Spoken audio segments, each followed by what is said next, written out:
Hello అండి, కందగడ్డ కూర ఎలా తయారు చేసుకోవాలో చూద్దామా? మరి స్క్రీన్ మీద చూపించినవన్నీ రెడీ పెట్టుకోండి. చాలా చక్కగా చూపించాను కదా.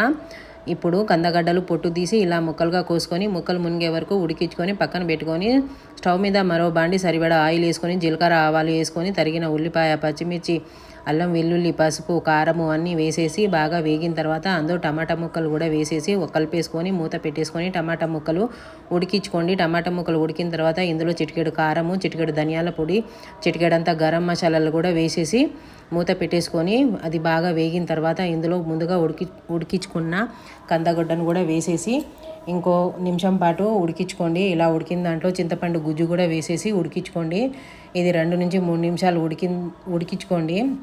ఇప్పుడు ఇందులో కొంచెం కొబ్బరి పొడి కూడా వేసుకోండి. మీ దగ్గర ఉంటే వేసుకోండి, వేసుకోకపోయినా ఏం పర్లేదు, చాలా బాగుంటుందండి. ఇది చికెన్కి మటన్కి ఏమాత్రం తీసిపోదు. ఇలా ఉడికిన దాంట్లో కొత్తిమీర వేసి సర్వ్ చేసుకోవడమే ఫ్రెండ్స్. వేడివేడి అన్నంలో చాలా బాగుంటుంది. ఇది ఆషాఢ మాసం స్పెషల్ అండి. ఆషాఢ మాసంలో మాత్రమే ఈ కందగడ్డలు ఎక్కువగా దొరుకుతాయి.